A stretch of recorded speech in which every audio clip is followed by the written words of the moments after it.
Hello students, welcome to Mehta PG college. BSc part first semester का जो syllabus आपके पास में है उस सिलेबस को 4 पार्ट्स में डिवाइड कर रखे हैं, यानी unit number first, unit number second, unit number third and unit number 4। तो उसमें से सबसे फर्स्ट जो अपन स्टार्ट करना चाह रहे हैं वो स्टार्ट करना चाह रहे हैं यूनिट नंबर फर्स्ट। और यूनिट नंबर फर्स्ट के अंदर जो हमारे पास में टॉपिक है उस टॉपिक का नाम है सेट्स एंड रिलेशन। यानी सबसे पहले अपन क्या करेंगे, सेट्स के बारे में देखेंगे, देन फिर अपन देखेंगे रिलेशन के बारे में, रिलेशन एंड फंक्शंस के बारे में। ठीक है, यानी अपन सबसे पहले देखना चाह रहे हैं कि सेट्स।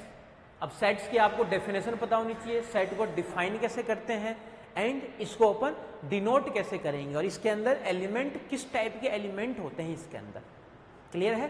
तो सबसे पहले देखो अपन सेट्स की डेफिनेशन देखना चाह रहे हैं। डेफिनेशन के लिए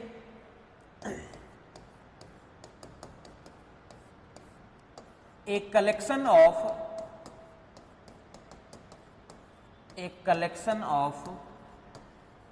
well defined objects are called sets,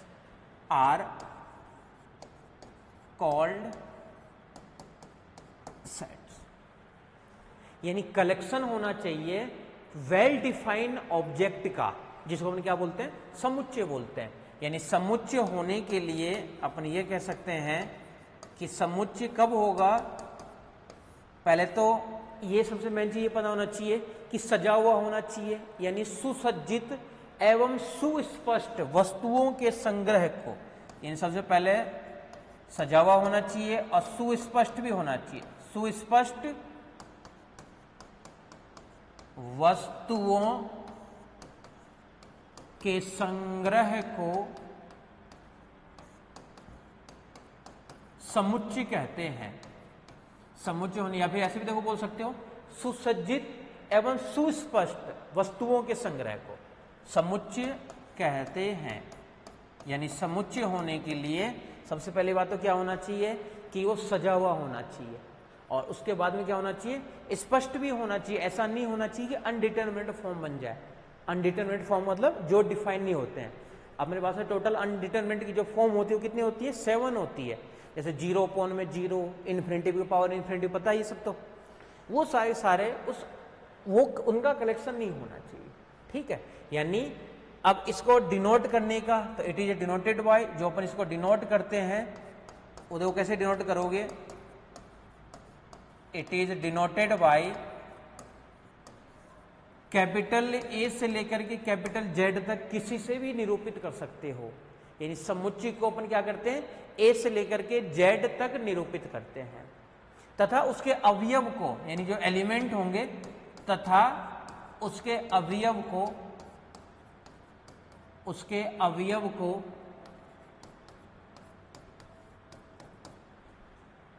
small से डिनोट करते हैं, ध्यान रखना। यानी स्मॉल ए से लेकर के स्मॉल जेड, या फिर और भी हो सकते हैं क्या, 1 2 3 4 5 उसका रेशियो भी ले सकते हो। यानी सबसे पहले उसको परिभाषित होना चाहिए, साथ में क्या होना चाहिए, सजाओ भी होना चाहिए और कलेक्शन होना चाहिए। उसको अपन क्या बोलेंगे, समुच्चय कहते हैं उसे अपन। यानी देखो उसको हम लिखेंगे इस तरीके से, यानी सेट बनाने, देखो मैं एक सेट बनाना चाह रहा हूं ए।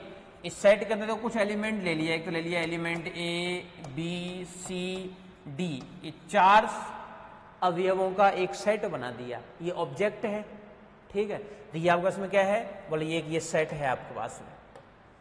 या फिर इसको इस तरीके से भी अपन लिख सकते हैं, एक सेट बनाना चाह रहे हैं इस तरीके से, जिसमें 1 4 3 2 इस तरीके से अवयव हो। ये भी एक ऐसा आपके पास में समुच्चय है। अब सजा हुआ मतलब ये होता है आपके पास में कि जैसे 1 4 3 2, या तो इसको अपन बढ़ते हुए क्रम में लिख दें या फिर इसको अपन घटते हुए क्रम में लिख दें। ठीक है, असेंडिंग ऑर्डर में इसको अपन लिख दें या फिर डिसेंडिंग ऑर्डर में इसको अपन लिख दें। यानी इसी को देखो अपन ये भी लिख सकते हैं क्या, कि सबसे पहले अपन मान लो लिखना चाहे 4, फिर 3, फिर 2 और फिर साथ में 1। तो ये भी क्या है, एक सेट है ये। और साथ में कुछ नंबर सिस्टम का भी सेट बना सकते हो। जैसे फॉर एग्जाम्पल कि सबसे पहले बनाना चाह रहे हैं नेचुरल नंबर का सेट, तो ये भी आपको पता होना चाहिए n नेचुरल नंबर का सेट। नेचुरल नंबर का जो सेट होता है वो कहां से स्टार्ट होता है, 1 से। 1 2 3 और कहां तक जाता है, इनफाइनाइट तक, एंड सो ऑन, प्राकृतिक संख्याओं का समुच्चय। ठीक है, तो ये सेट ऐसे भी बना सकता है कोई आपके पास में, एक सेट दे दे ए जो कैसे बना दे 1 2 3 4 एंड सो ऑन, इनफाइनाइट तक चला जाए, ये भी एक समुच्चय है आपके पास में, ये भी तो एक सेट है। ठीक है, होल नंबर का भी सेट बना सकते हैं, डब्लू होल नंबर का भी सेट बना सकते हो, रैशनल नंबर का सेट बना सकते हो, इरेशनल नंबर का सेट बना सकते हो, रियल नंबर का सेट बना सकते हो, इन सब का एक समुच्चय बना सकते हो ना आप लोग। बस सभी नंबर सिस्टम के बारे में आपको पता होना चाहिए। जैसे ये हो गया नेचुरल नंबर, प्राकृतिक संख्या जिसको बोलते हैं, पूर्ण संख्या होल नंबर, पूर्ण होने के लिए इसमें जीरो और आ गया, यानी ये कहां से स्टार्ट हो जाएगा आपस में 0 1 2 3 एंड सो ऑन, ये हो गया इसके लिए। इंटीजर्स के लिए अब प्लस माइनस की और जरूरत पड़ेगी, यानी 0 +-1 +-2 +-3 एंड सो ऑन। एक रैशनल नंबर का सेट बना सकते हो, इरेशनल नंबर का सेट बना सकते हो। रैशनल नंबर का सेट बनाने रैशनल नंबर के बारे में पता होनी चाहिए। रैशनल नंबर का मतलब क्या हो गया कि जिसे अपन p/q फॉर्म में लिख सके, यानी रैशनल नंबर मतलब ये हो गया ना कि p/q फॉर्म में लिख सके, यानी p/q लिख सके, जहां पे p और q कहां बिलोंग करता है, इंटीजर्स में। तो इसका भी एक समुच्चय बना सकते हो, सेट बना सकते हो, जिसको हम क्या बोलते हैं, रैशनल नंबर का सेट। अब q जो है नीचे वाला, ये नॉट इक्वल टू 0 भी होना चाहिए, साथ में ध्यान रखना, ये खुद क्या होता है, नॉट इक्वल टू 0, 0 नहीं होना चाहिए। रियल नंबर का सेट बना सकते हो। तो इन सब को अपन किसी नाम से भी बना सकते हो। जैसे मान लो एक सेट बनाना चाह रहे हो और इस सेट के अंदर मान लो एक सेट बना रहे हो ए, और किसी व्यक्ति विशेष का नाम भी दे सकते हो, किसी पर्सन का नाम दे सकते हो। ठीक है, मुकेश, महेश, कुछ भी नाम दे दो, इन सब का भी एक सेट बना सकते हो। मुकेश, महेश, कुछ भी एक, इन सब का नाम का भी एक समुच्चय बना सकते हो। ये भी एक सेट है, क्योंकि जो कलेक्शन है, ये कलेक्शन कैसा है, वेल डिफाइन है। इन वेल डिफाइंड ऑब्जेक्ट्स का एक क्या है, कलेक्शन है, जिसको अपन क्या बोलते हैं, समुच्चय बोलते हैं। तो सबसे पहले समुच्चय की डेफिनेशन और समुच्चय के बारे में पता होनी चाहिए आपको। अब अपन बात करेंगे समुच्चय के प्रकार। तो समुच्चय को प्रकार में तो देखो इसके विभिन्न प्रकार आते हैं। अपन सबसे पहले ये देखेंगे समुच्चयों का निरूपण। ठीक है, रिप्रेजेंटेशन ऑफ सेट, समुच्चयों का निरूपण, समुच्चयों का निरूपण, representation of A set, representation of A set. Set का जो रिप्रेजेंटेशन है अपन वो दो टाइप से करते हैं। सेट का जो रिप्रेजेंटेशन है इसको अपन दो टाइप से करते हैं। सबसे फर्स्ट जो टाइप होता है आपके पास में, जिसको अपन बोलते हैं सारणीबद्ध रूप, जिसको बोलते हैं टेबुलर फॉर्म, सारणीबद्ध रूप, जिसको बोलते हैं अपन टेबुलर फॉर्म, टेबुलर फॉर्म या रोस्टर फॉर्म। ठीक है, टेबुलर फॉर्म। और सेकंड जो टाइप होता है आपके पास में, जिसको बोलते हैं अपन नियम रूप, नियम रूप, सेट बिल्डर फॉर्म। सेकंड वाला जो टाइप होता है इसको बोलते हैं नियम रूप, जिसको हम बोलते हैं सेट बिल्डर फॉर्म। ठीक है, सेट बिल्डर फॉर्म, नियम रूप।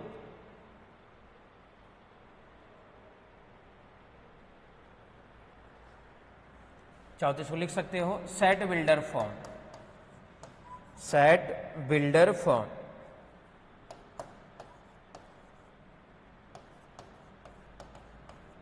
सेट बिल्डर फॉर्म या फिर नियम रूप।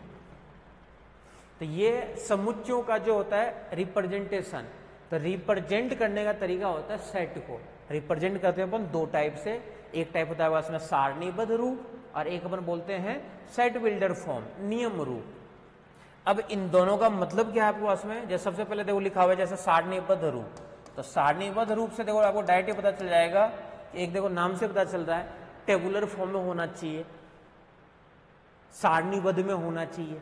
जैसे कुछ अवयवों का एक सेट बना दे 1 2 3 4 5 6, बस 6 तक ही बना है सारे, तो सारणीबद्ध रूप में है।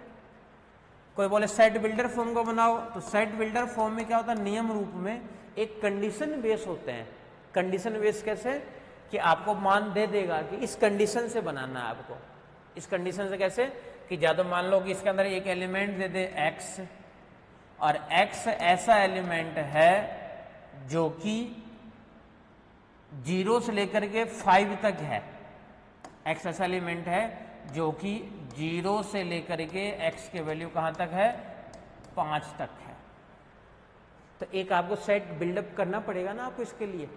ये इसका जब सेट बनाओगे तो इसके अंदर कौन कौन से अवयव होंगे, बोले सबसे पहले तो होगा 0। अब देखो x के बारे में, अब 0 से 5 तक में बोले 0.1 भी तो आएगा, 0.2 भी आएगा। तो इसी के साथ में एक और कंडीशन देते हैं, मान लो इसी के अंदर कि जो x है ये बिलोंग भी कर रहा है, साथ में x बिलोंग कर रहा है नेचुरल नंबर के सेट में। यानी जो आपको एलिमेंट लेना है, बोला वो नेचुरल नंबर में से लेना है, पॉइंट वगैरह कुछ नहीं लेना है। पॉइंट वगैरह क्या करना है, कुछ नहीं लेना है आपको। तो कहां से स्टार्ट होगा, पहले 0, फिर 1, फिर 2, फिर 3, फिर 4, 5 तक लेना है क्या, बोले लेना है। तो लास्ट वाली जो वैल्यू आएगी वो क्या आ जाएगी, 5। इस तरीके अपन क्या बोलते हैं, सेट बिल्डर फॉर्म। इसको हम बोलते हैं सेट बिल्डर फॉर्म। ठीक है, और देखना चाहो और देख सकते हो। ए एक सेट है आपके पास में, ठीक है, किसी भी तरीके का सेट बना दो। ए अपन एक सेट ले लेते हैं मान लो, और इस तरीके से ले लेते हैं कि इसके अंदर जो एलिमेंट है वो है 0, 1 ले लेते हैं, 4 ले लेते हैं, 9 ले लेते हैं, एंड सो ऑन। इस तरीके से अपन वैल्यू ले लेते हैं। और ए जो कंडीशन आपके पास में एप्लीकेबल है वो आपके पास में x², और x जो है वो बिलोंग कर रहा है नेचुरल नंबर में। इफ कर लो इसको, ज्यादा सही रहेगा कि यदि अगर ऐसा मान हो, यदि इफ एक सेट है आपके पास में ये, तो a बराबर ये कंडीशन दे दिया कि x² लेने हैं, इसी में से लेने हैं, और जो बिलोंग कहाँ करें, नेचुरल नंबर से बिलोंग करें। और कोई कंडीशन दे दे, किसी का डिविजिबल का मान दे दे, एक मान ये दे दे, एक सेट दे दे a। इस सेट के अंदर मान लो कि ऐसा सेट है x, जिस x के अंदर एलिमेंट जो लेने हैं वो लेने हैं आपको x की जो वैल्यू है, ये फिर से वही चीज़ है, 0 से छोटा ले लेता हूँ, मतलब 0 से लेकर के और 9 तक ले लेते हैं इस वाले मान को, या 10 तक ले लो। और x जो है वो खुद कहाँ बिलोंग कर रहा है, नेचुरल नंबर में। यानी एक सेट बिल्डअप करना पड़ेगा आपको, सेट यानी बनाना पड़ेगा जो कंडीशन बेस देगा। सारणीबद्ध में क्या रहेगा, डायरेक्ट सारणी के तरीके से मान लिखा हुआ रहेगा आपके पास में। लेकिन इस टाइप वाले में क्या करना पड़ेगा आपको, एक सेट जो है वो बिल्डअप करना पड़ेगा, सेट सबसे पहले तैयार करना पड़ेगा। तो उस तरीके को अपन क्या कहते हैं, सेट बिल्डर फॉर्म। उस तरीके को अपन क्या कहेंगे, सेट बिल्डर फॉर्म। ठीक है, तो ये 2 टाइप है। एक तो आपके पास में है कौन सा, सारणीबद्ध रूप, और एक अपन क्या बोलते हैं, नियम रूप। सारणीबद्ध रूप और एक मान है आपके पास में नियम रूप। ठीक है, अब देखो different types of set, set के और भी डिफरेंट टाइप्स है। टाइप्स ऑफ सेट्स यानी समुच्चयों के विभिन्न प्रकार।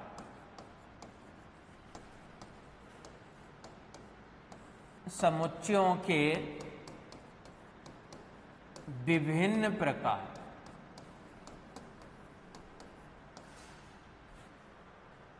डिफरेंट टाइप्स ऑफ सेट ऐसे बोल सकते हो।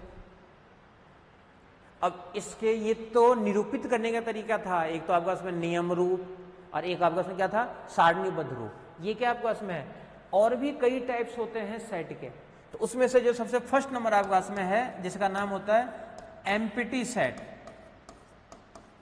एम्प्टी सेट या फिर वॉइड सेट या फिर नल सेट, सबका मतलब एक ही है। नल सेट, वॉइड सेट, इसको बोलते हैं रिक्त समुच्चय। इसको अपन क्या बोलेंगे, रिक्त समुच्चय। रिक्त समुच्चय।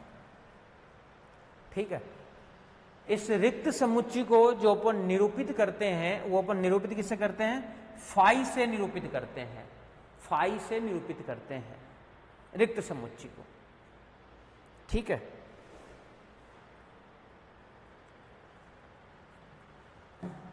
इट हैज नो एलिमेंट, ये भी कह सकते हो it has no element,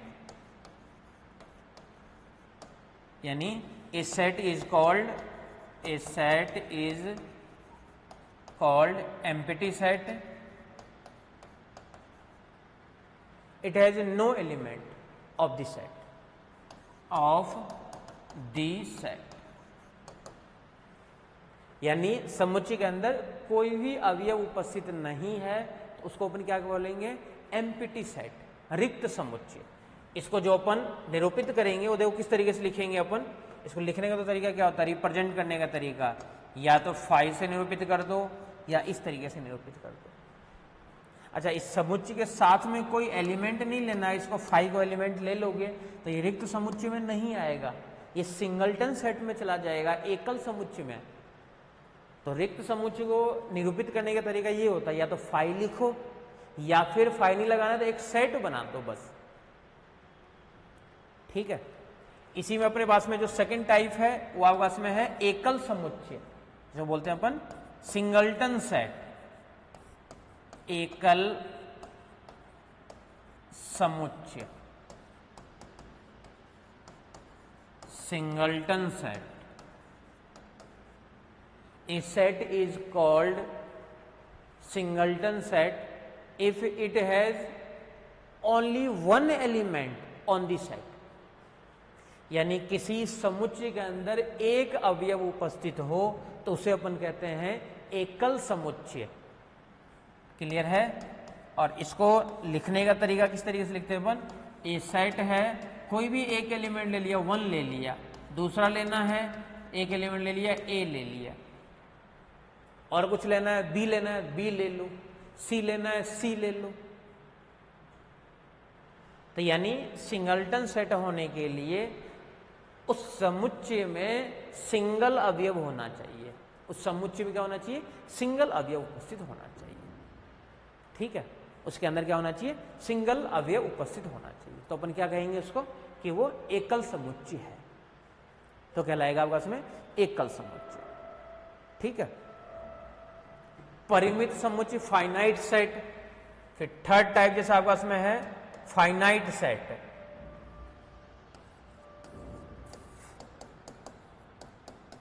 finite set, परिमित समुच्चय, परिमित समुच्चय, फाइनाइट सेट। ये भी देखो नाम से पता चल रहा है, फाइनाइट सेट होने के लिए उस सेट के अंदर फाइनाइट नंबर ऑफ एलिमेंट जो है वो क्या होने चाहिए? फाइनाइट होने चाहिए। तो अपन उसको क्या बोलेंगे? फाइनाइट सेट, परिमित समुच्चय। ठीक है, यानी ये कह सकते हो इसके लिए फाइनाइट होने के लिए जो इसके अंदर अवयव उपस्थित होंगे वो कैसे होने चाहिए? फाइनाइट होने चाहिए।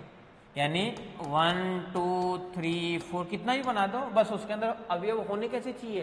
बोले फाइनाइट ही होना चाहिए, इनफाइनाइट नहीं होना चाहिए, जिसके अपन काउंटिंग कर सके, उसको बोलते हैं फाइनाइट सेट। फिर उसके बाद में इनफाइनाइट सेट, जो फाइनाइट नहीं होगा उसको अपन क्या बोलेंगे? Infinite set. ये तो हो गया परिमित समुच्चय के बाद में इनफाइनाइट, अनंत। और इसको अपन कैसे निरूपित करेंगे? इस सेट बनाओगे, इस सेट के अंदर अब आपस में इनफाइनाइट नंबर ऑफ एलिमेंट होना चाहिए, जो कहां तक जाए? अनंत मान तक जाए, जिसकी गणना, जिसके अवयवों की गणना नहीं कर सकते हो, वो सारे सारे किस में चले जाएंगे? इनफाइनाइट के अंदर जाएंगे सारे के सारे। जिसकी गणना करोगे वो तो सारे सारे फाइनाइट में, जिसकी गणना नहीं कर सकते हो वो सारे सारे किस में आ जाएगा? इनफाइनाइट में। ठीक है, तो ये हो गया आपस में क्या? Finite set. एक हो गया आपस में इनफाइनाइट सेट।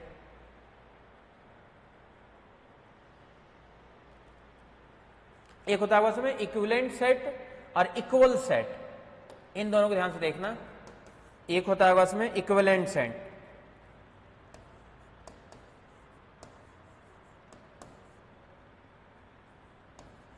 इक्विवेलेंट सेट, और एक होता है उसमें इक्वल सेट। इक्वल सेट और एक होता है उसमें इक्विवेलेंट सेट। समान समुच्चय और तुल्यता समुच्चय, इसको हम बोलेंगे समान समुच्चय। समान समुच्चय ये हमेशा दो के लिए काम आता है, यानी दो दो सेट के लिए, और इसको हम बोलते हैं तुल्यता समुच्चय। तुल्यता समुच्चय। सबसे पहले तो इन दोनों को देखो एक जैसे लिखते हैं अपन, इक्विवेलेंट सेट और इक्वल सेट। देखो इक्वल सेट देखो नाम से पता चल रहा है समान समुच्चय, यानी समान समुच्चय होने के लिए सबसे पहली बात तो ये कि इसके अंदर जो अवयव उपस्थित है वो कैसे होनी चाहिए। जैसे मान लो एक सेट है A इक्वल टू, जिसके अंदर अवयव दे दूं 1 2 3 और 4। एक दूसरा कोई सेट है B, इसके अंदर भी दे दूं 1 2 3 और 4। तो ये दोनों होने के देखो दो कंडीशन सेटिस्फाई करनी चाहिए। देखो कंडीशन नंबर फर्स्ट, सबसे पहले दोनों सेट के अंदर नंबर ऑफ एलिमेंट बराबर होनी चाहिए। जैसे इसके अंदर नंबर ऑफ एलिमेंट कितनी है 1 2 3 4, 4 एलिमेंट है, तो इसके अंदर भी बी के अंदर भी 4 ही अवयव होनी चाहिए, 1 2 3 4। ठीक है। Condition number second, condition number second कहता है कि जो जो अवयव इसके अंदर उपस्थित, जैसे 1 2 3 4, तो दूसरे में भी अगर 1 2 3 4 है तो उसको अपन कहेंगे समान समुच्चय। और अगर मान लो दोनों के अंदर ये मान लो होगा इसमें है A B C और एक B सेट मान लिए जिसके अंदर मान लिए 1 2 3। अब देखो पहला कंडीशन अपन चेक करेंगे कि नंबर ऑफ एलिमेंट इसके अंदर कितनी है टोटल, A B C यानी 3। इसके अंदर कितनी है 1 2 3 मतलब 3। तो इसमें अवयवों की संख्या कितनी है 3 है। इसके अंदर अवयवों की संख्या कितनी है, बोले इसके अंदर भी 3 ही है। तो अवयवों की संख्या अगर सिर्फ समान है, अवयव से मतलब नहीं है कि अवयव हो सकता है ये सारे समान भी हो सकता है अवयव समान नहीं भी हो, उससे मतलब नहीं है हमें तो बस ये मतलब है कि अगर इसके अंदर 3 अवयव है तो दूसरे वाले में भी अगर 3 ही अवयव हो तो उसको अपन बोलते हैं तुल्यता समुच्चय। उसको अपन बोलेंगे तुल्यता समुच्चय। ठीक है। इक्विवेलेंट सेट, यानी इक्विवेलेंट सेट होने के लिए आपको क्या दिखाना है, बस नंबर ऑफ एलिमेंट दोनों में क्या होनी चाहिए, बराबर होनी चाहिए। तो इससे देखो एक निष्कर्ष भी निकाल सकते हो। निष्कर्ष क्या निकाल सकते हो कि जितने भी, एक निष्कर्ष निकाल सकते हो ना इससे, जितने भी देखो समान समुच्चय होंगे, ध्यान देखना जितने भी समान समुच्चय है वो सारे तुल्यता समुच्चय होंगे क्या, बोले होंगे सारे ये वाले समान वाले सारे तुल्यता समुच्चय होंगे। समान वाले, क्यों समान वाले में क्या है अवयव, इस तुल्यता समुच्चय क्या कहता है, अवयव से मतलब ये समान होनी चाहिए, लेकिन ये जो है ये बराबर हो इसकी कोई गारंटी नहीं है, इसकी कोई गारंटी नहीं है।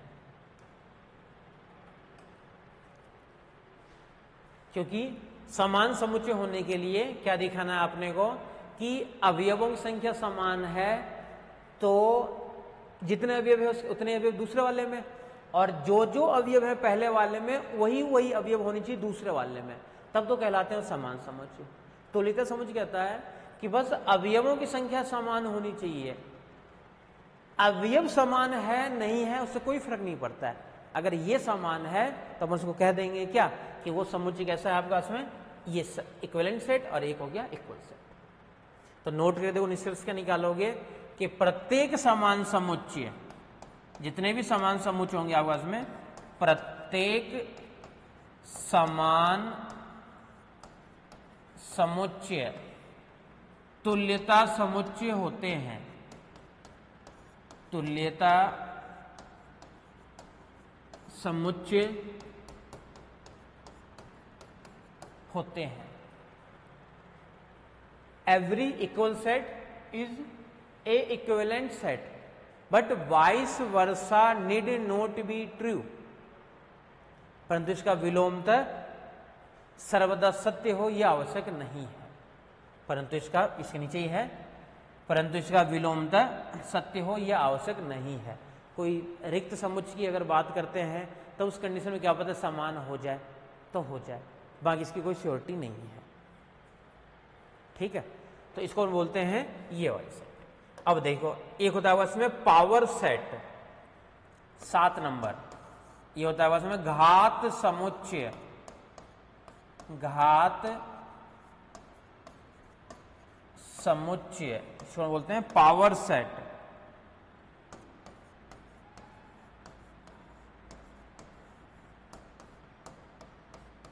पावर सेट घात समुच्चय, इसको भी ध्यान से देखना। घात समुच्चय में जो देखो अपन इसको रिप्रेजेंट करते हैं किसी भी सेट का जो पावर सेट होता है, मान लो कि कोई ए सेट है आपका इसमें, और ए सेट के अंदर मान लो कि 1, 2 और 3 तीन अवयव है, इसका घात समुच्चय लिखना है पावर सेट। तो पावर यानी पी पावर सेट ऑफ ए, देखो कैसे लिख जाता है, यह उन समुच्चयों का समुच्चय होता है जिनका कॉम्बिनेशन बनाएंगे अपन। देखो कॉम्बिनेशन कैसे, कि सबसे पहले एक के लिए एक सेट बनाएंगे अपन, पहले अलग अलग सिंगलटन सेट, 1 के लिए, 2 के लिए और 3 के लिए। एक 5 भी सबसे पहले आ जाता है इसके अंदर, कि 5 वाला जो मान है ये भी होगा ही होगा इसके अंदर, 5 तो ऑब्वियस है, होगा ही होगा, ठीक है।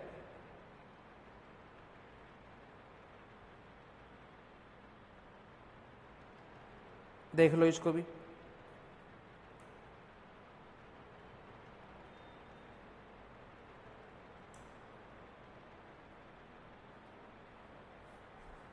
और देखो इसके अलावा जितने कॉम्बिनेशन इसके बनते हैं 1, 2, 3 हो गए, 5 हो गए, इस 5 के अलावा मतलब दो दो का कॉम्बिनेशन, ये 5 पहले लिखा जाता है, 1, 2 ये भी हो गई इसके अंदर, 1, 3 ये भी हो गई इसके अंदर, फिर कौन से हो गए 2, 3 इसका भी एक सेट हो गया, फिर कौन सा हो गया 1, 2, 3 इसका भी एक सेट हो गया। तो पावर सेट होने के लिए इतने सारे देखो कॉम्बिनेशन बनाए जाते हैं।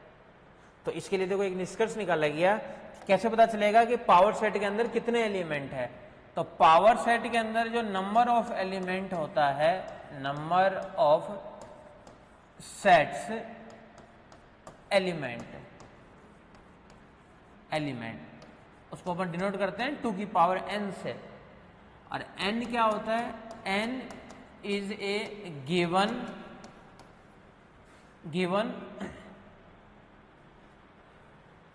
Set number of element, given set number of element, number of element. इसका मतलब देखो क्या हो गया कि 2 की पावर n से देखो इसको अपन डिनोट करते हैं, यानी इसके लिए आपको ये पता चल जाएगा कि पावर सेट के अंदर टोटल अवयवों की संख्या कितनी होगी। जो समुच्चय बनाओगे ना आप लोग, तो उसके अंदर अवयवों की संख्या कितनी होगी। 2 की पावर जैसे n था, तो 2 की पावर n का मतलब क्या हो गया 2, और n दिखाता है कि उसमें कितने अवयव है, तो मतलब 3 अवयव थे जैसे इसके अंदर, तो 2 की पावर 3 यानी टोटल 8 होनी चाहिए पावर सेट के अंदर। देखो 8 ही है क्या, 1, 2, 3, 4, 5, 6, 7 और ये 8।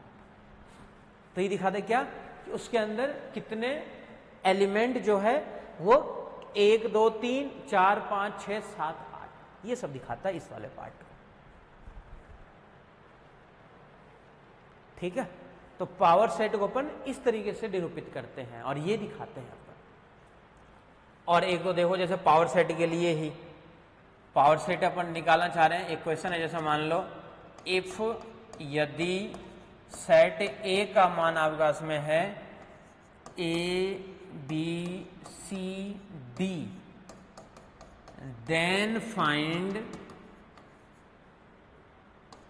PA, तब घात समुच्चय ज्ञात कीजिए।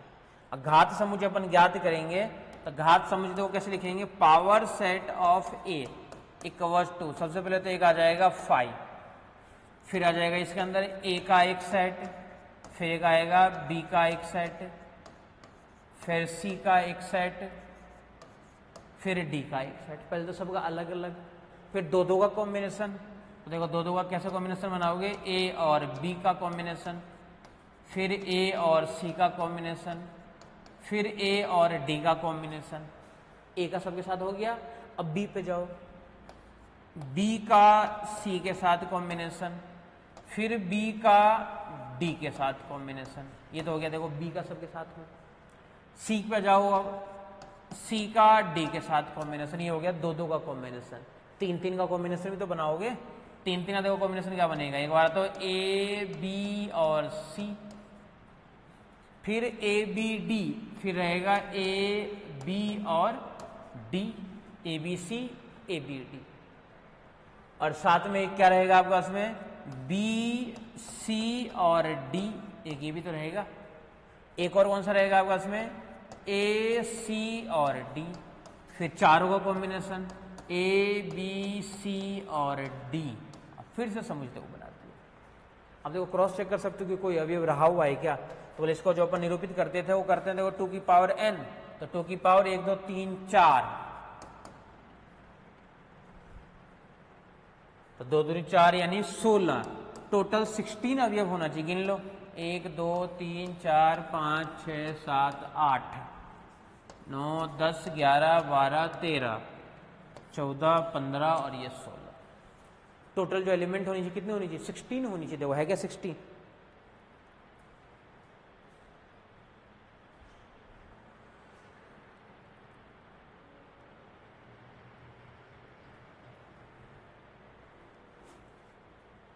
तो टोटल नंबर ऑफ एलिमेंट जो होगा इसके अंदर कितने हो गए 2 की पावर ये,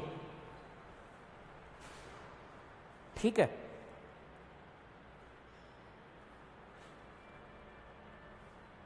तो 16 देखो एलिमेंट हो गए टोटल इसके अंदर। तो इसको अपन किस तरीके से लिखते हैं, इस तरीके से इसको अपन लिखते हैं पावर सेट को, घात समुच्चय को, ठीक है। अब एलिमेंट जो है जरूरी नहीं कि एबीसी इसी टाइप से हो, ऐसे भी हो सकते हैं कि जैसे मान लो एक दे दे कोई आपके पास में, इसी के क्वेश्चन करने भी, इफ ए इक्वल्स टू, ए में कोई एलिमेंट दे, एक तो दे दे 1 और एक सेट बना दे ए का पहले से ही, और एक 2 का सेट बना दे 1 और ए का सेट बना दे, और then find power set of A, then find P A.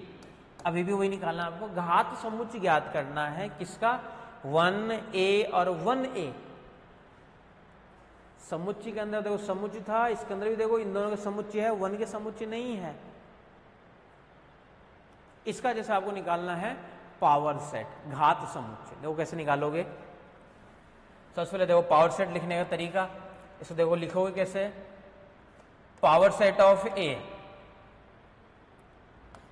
P A equals to, सबसे पहले तो एक 5 एलिमेंट, फिर देखो सबका अलग अलग यानी 1 का कॉम्बिनेशन, फिर देखो ए में पहले से सेट बना हुआ है, एक सेट और अपन बनाएंगे, फिर 1 का हो गया, फिर 1 और ए का, 1 का ए का और 1 का, 1 का ए का 1 ए का। अब 2 2 का कॉम्बिनेशन, 2 2 का कॉम्बिनेशन कैसे लोगे, एक तो 1 के लिए और एक ए के लिए, इनका कॉम्बिनेशन 1 का और ए का हो गया। फिर दोबारा किसका किसका लेना है, 1 का ए का हो गया, फिर देखो एक 1 का,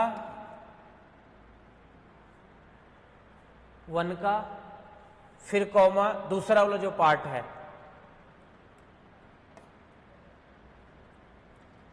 1 कॉमा, फिर दूसरा जो पार्ट आएगा इसमें किसके लिए है 1 कॉमा ए, इसके लिए।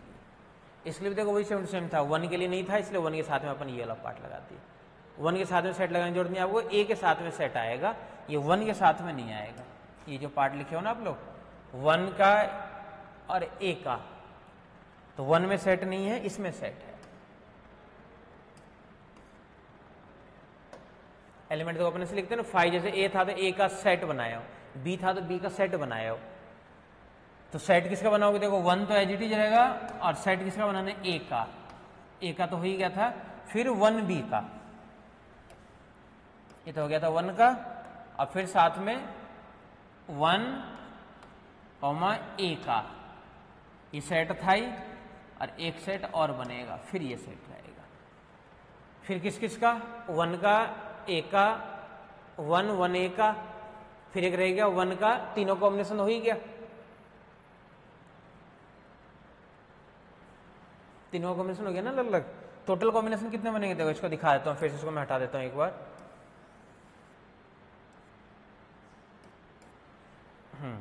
देखो ध्यान से, एक सबसे पहले हो गया 5 का सेट कॉम्बिनेशन, फिर 1 का बना दिए, फिर कॉम्बिनेशन ए का, तो ए का कॉम्बिनेशन 1 का ए का, फिर इसका कॉम्बिनेशन और बनेगा, यानी फिर से 1 का और ए का कॉम्बिनेशन और बनेगा। अब दो दो का लेके चलना है आपको, तो दो दो में क्या लेगा, समुच्चय बनाना है 1 का पहला तो, और दूसरा किसका था, ए का, एक सेट समुच्चय बनेगा कॉम्बिनेशन। फिर कौन सा बनेगा, 1 का, फिर साथ में 1 का और ए का, 1 का और ए का, फिर पूरे का जो बनाया हो ये अलग भी है, ध्यान रखना। इसमें देखो वही चीज है, 1 का और ए का, इसमें भी देखो 1 का और ए का, इसमें दो दो बार नहीं लगेगा, एक बार ही लगेगा ना, ये भी दो बार नहीं है, एक बार ही रहेगा, 1 और 1a, इसका हो गया 1 और 1a, 1a 1 2 3 4 5 6, तो इतने ही तो कॉम्बिनेशन रहेंगे आपके पास में, टोटल कॉम्बिनेशन ये सबका एक समुच्चय बनाती है।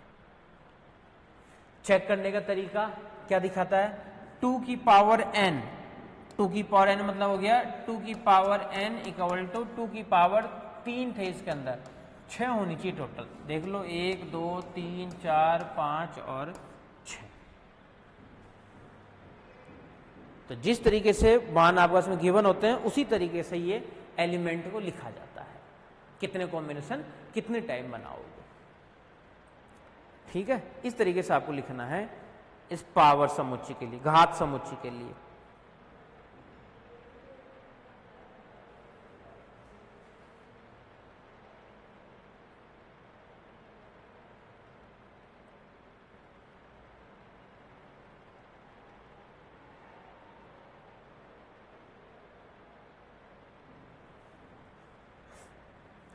ठीक है, और एक होता है आपके पास में क्रमित युग्म, दो समुच्चयों का गुणनफल, क्रमित युग्म, ठीक है। ये नेक्स्ट टाइप के अंदर नहीं है, लेकिन ये वाला पार्ट में अपन देख रहे हैं, दो समुच्चयों का कार्तीय गुणनफल, यानी उन दोनों का मल्टीप्लिकेशन कैसे करोगे, तो मल्टीप्लिकेशन में एलिमेंट जो होते हैं वो पेयर के फॉर्म में लिखे जाते हैं। देखो कैसे, नेक्स्ट आपके पास में है दो समुच्चयों का कार्तीय गुणनफल, कार्तीय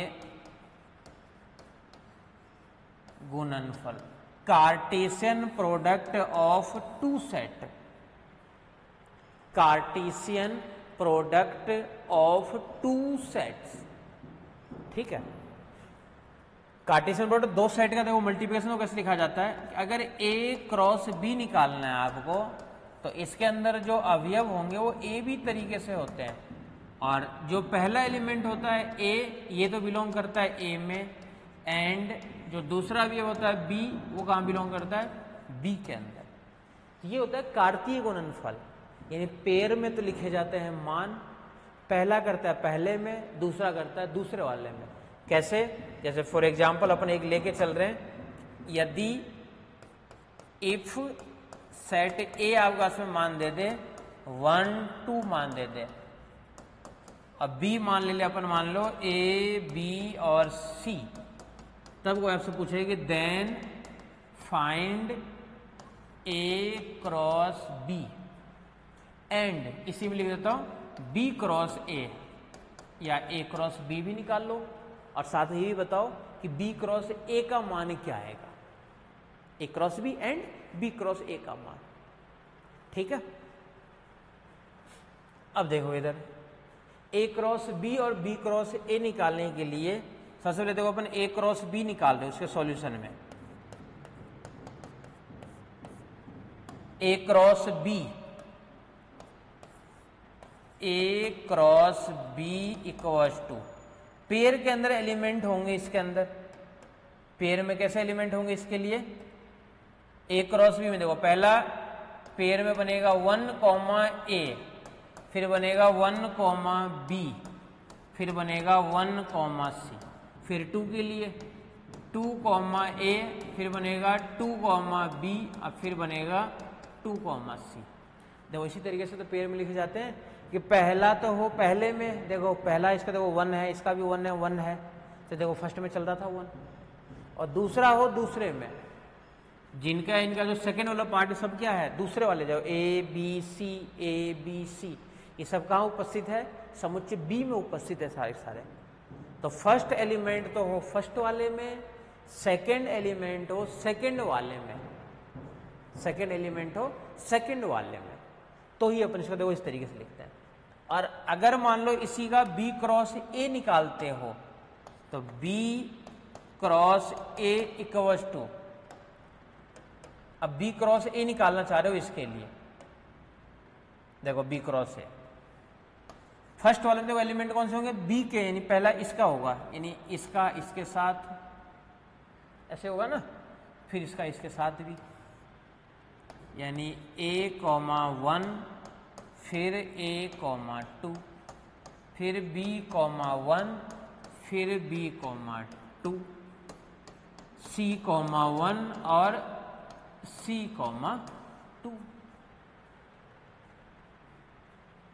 a,1, a,2, b,1, b,2, c,1, c,2, 1 2 3 4 5 6, 1 2 3 4 5 6।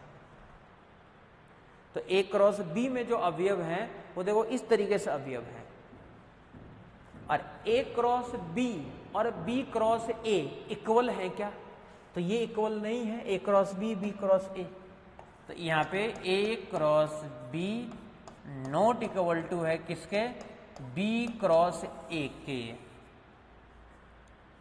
If अगर ए क्रॉस बी इक्वल होंगे बी क्रॉस ए में, कब होंगे,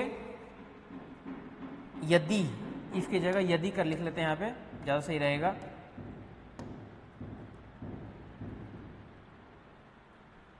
यदि इस कंडीशन सेटिस्फाई करे, ऐसे लिख लो, if A equal to B then, और ए इक्वल टू बी हो, अच्छा जब समुच्चय दोनों खुद ही बराबर हो जाएगा, ए का और बी का मान ही बराबर है, जैसे मान लो ए के अंदर आपके पास में अवयव है, दो अवयव ले लिए, ए की जगह है आपके पास में मान लो 1 और 2, और बी के अंदर भी मान लो अवयव है 1 और 2, बोला इसके लिए तो ऑब्वियस है कि होगा ही होगा बराबर, चाहे ए क्रॉस बी लिखो चाहे बी क्रॉस ए लिखो, भाई ए क्रॉस बी में भी तो मान बराबर ही है, अब बी क्रॉस ए में भी तो मान बराबर ही है, तो ए क्रॉस बी लिखो चाहे बी क्रॉस ए लिखो, बात तो बराबर ही है। तो इस कंडीशन में क्या होंगे, दोनों मान बराबर होंगे, तो ए क्रॉस बी और बी क्रॉस ए दोनों कंडीशन में इनके जो मान है वो क्या होंगे, समान होंगे।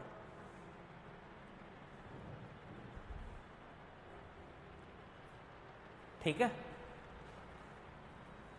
तो ये था आपका इसमें किसके लिए, दो समुच्चयों का कार्तीय गुणनफल, दो समुच्चयों का कार्तीय गुणनफल।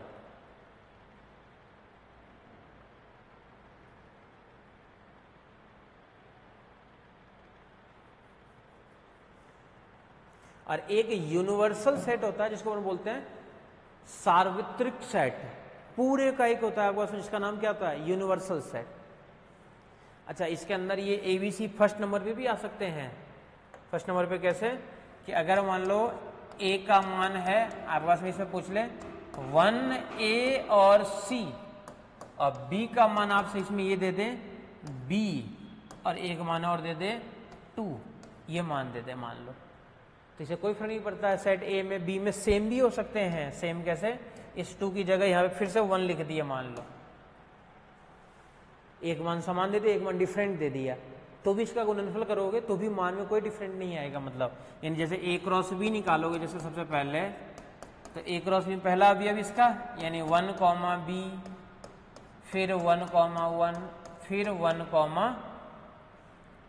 1b 1a, बस दो ही तो है इसके लिए, फिर देखो और देखो 1b 1 1, फिर ab, अब फिर यहां से a1,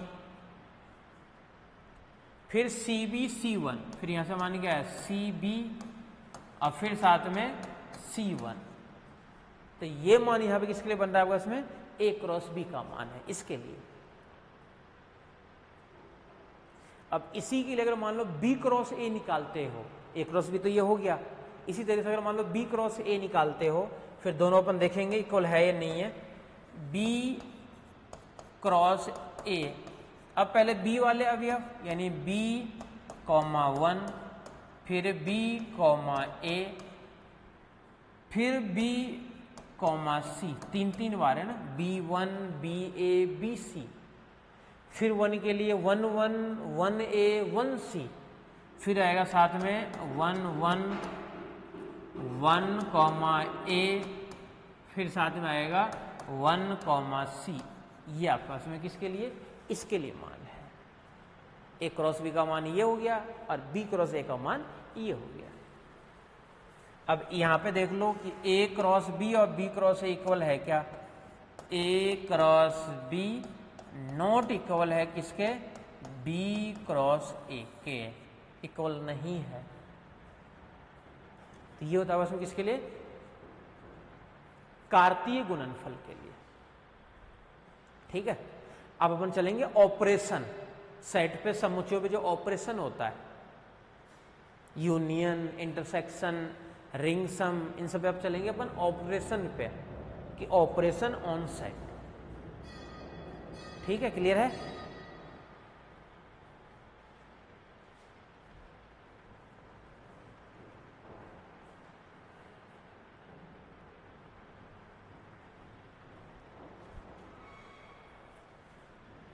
चलो बाकी करते हैं अपन नेक्स्ट लेक्चर के अंदर।